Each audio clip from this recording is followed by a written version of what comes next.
ఇది చూసిల్లు కదా జనమంతా ఎక్కడ ఉన్నారు ఒకసారి చూడురి అచ్చంపేట జనగర్జన సభ గ్రాండ్ సక్సెస్ అయింది. జనం భారీ ఎత్తున తరలి వచ్చారు. వర్షాన్ని సైతం లెక్క చేయకుండా హాజరయ్యారు. కేటీఆర్కు అడుగడుగున జనం నీరాజనం పట్టారు. పూల వర్షం భారీ గజమాలతో స్వాగతం పలికారు. అచ్చంపేట పట్టణంలో భారీ ర్యాలీ నిర్వహించారు. దారి పొడవునా బీఆర్ఎస్ శ్రేణులు అభిమానులు ప్రజలు బ్రహ్మరథం పెట్టారు. ప్రజలకు అభివాదం చేస్తూ కేటీఆర్ సభా ప్రాంగణానికి చేరుకున్నారు. రేవంత్ సర్కారు చేస్తున్న మోసాలపై వివరించారు.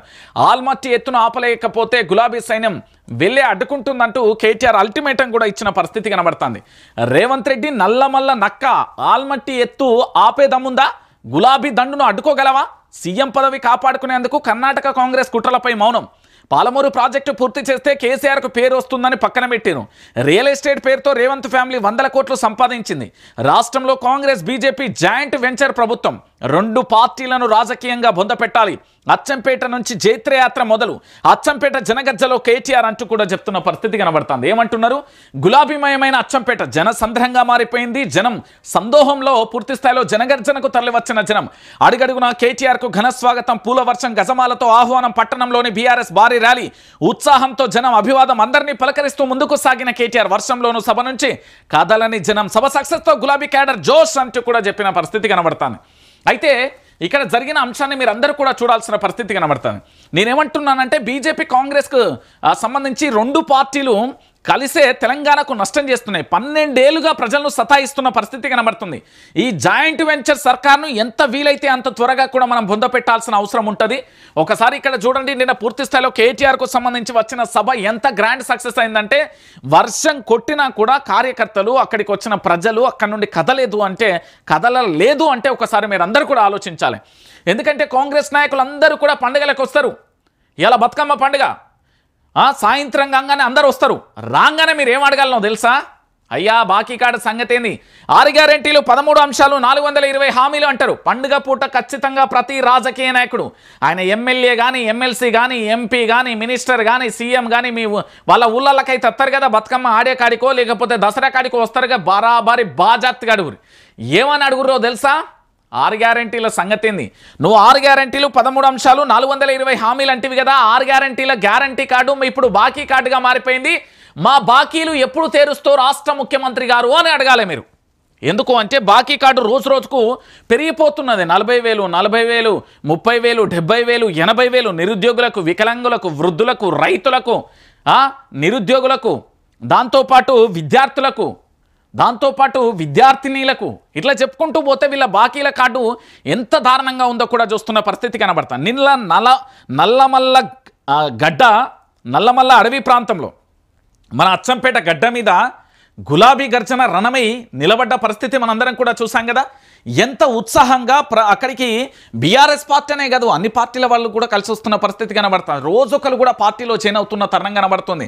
ఇటు టీడీపీ నుండి బీఆర్ఎస్లోకి వస్తున్నారు, కాంగ్రెస్ నుండి బీఆర్ఎస్లోకి వస్తున్నారు, బీజేపీ నుండి బీఆర్ఎస్లోకి వస్తున్న తరుణం కనబడుతుంది.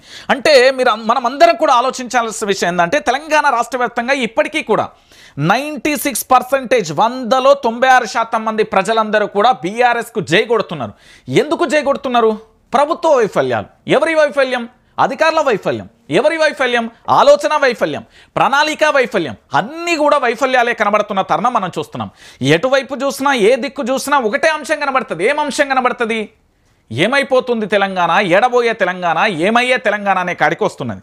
కాబట్టి ఇక్కడ మనందరం కూడా ఆలోచించాల్సిన విషయం ఏంటంటే తెలంగాణ రాష్ట్ర వ్యాప్తంగా జరుగుతున్న ఈ పార్టీకి సంబంధించి ఏదైతే కాంగ్రెస్ పార్టీ 6 గ్యారెంటీలు, 13 అంశాలు ఇచ్చింది కదా, అది పూర్తి స్థాయిలో ఫెయిల్యూర్ అయిపోయిన పరిస్థితి కనబడుతుంది. ఇంకోవైపు బీజేపీ సెంట్రల్లో ఉండి కూడా స్టేట్లో ఎలాంటి పోరాటం చేయలేకపోవడం మన దౌర్భాగ్యం. ఇక్కడ నేతల దౌర్భాగ్యం అనే చెప్పాలి.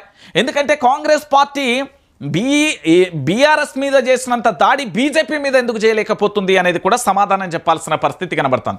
ఎక్కడికి వెళ్ళినా, ఏ గల్లీకి వెళ్ళినా, ఏ చెట్టు దగ్గరికి వెళ్ళినా, ఏ పుట్ట దగ్గరికి వెళ్ళినా, ఏ వాగు దగ్గరికి వెళ్ళినా, ఏ ఊరికి వెళ్ళినా, ఏ గడపకి వెళ్ళినా, ఏ గుడిసెని అడిగినా కూడా కేసీఆరే మళ్ళీ రావాలి, కేసీఆర్ మళ్ళీ సీఎం కావాలి. ఇదే నినాదం వినబడుతుంది తప్ప మరే నినాదం కూడా వినబడతలేదు తెలంగాణలో. ఎందుకంటే కేసీఆర్ ఒక్కరిని ఖతం చేయాలి, బీఆర్ఎస్ను ఖతం చేయాలి, ఎట్లనన్నా చేయాలనే ఒక ఆలోచన ఉంది కానీ రాష్ట్ర ప్రజలకు మేము 6 గ్యారెంటీలు ఇచ్చినాం, 13 అంశాలు ఇచ్చినాం, 420 హామీలను ప్రజలందరికీ ప్రజాక్షేత్రంలో ఈ పండగ సాక్షిగా అవన్నీ అమలు చేసి మేము ప్రజాక్షేత్రంలోకి పోతాం, అధికారులందరినీ కూడా మంచిగా పనిచేయని చెప్తాం, ప్రజాక్షేత్రంలో ఉండమని చెప్తాం. ఇవన్నీ ఆలోచనలు లేవు. ఎక్కడేసిన గొంగడి అక్కడే ఉంది, ఎక్కడి కథ అక్కడే ఉంది. ఆ విషయంలో అసలు కనీసం అధికారులను లేదా మంత్రులను, ఎమ్మెల్యేలను, ఎమ్మెల్సీలను, ఎంపీలను, ముఖ్యమంత్రులు అందరూ కదిలి ప్రజాక్షేత్రంలో ప్రజా పరిపాలన ఉందా అనే ఒక $1 మిలియన్ ప్రశ్న తెలంగాణలో వస్తుంది. ఇంకొక విషయం ఏంటంటే రాను మరికొన్ని రోజులలో, అది రోజు కావచ్చు, నెల కావచ్చు, సంవత్సరం కావచ్చు, కానీ ఈ మధ్యలో మాత్రం మళ్ళొక్కసారి శ్రీలంక లాగా, బంగ్లాదేశ్ లాగా, నేపాల్ లాగా ఇక్కడ యువత పోరాటం ఉండబోతుంది. తెలంగాణలో రాబోయే ఒక ఉధృతమైన పోరాటాన్ని మనం చూడబోతాం. నల్లమల్ల గర్జన ఎట్లుంటుందో ఇది డెమో మాత్రమే, ట్రైలర్ త్వరలో ఉంటుంది అనే అంశాన్ని కూడా మనం చూడబోతాం. ఇగో దాంతో పాటుగా చూడరు, ఏమి బతుకులయ్యా మా బస్తీ బతుకులు.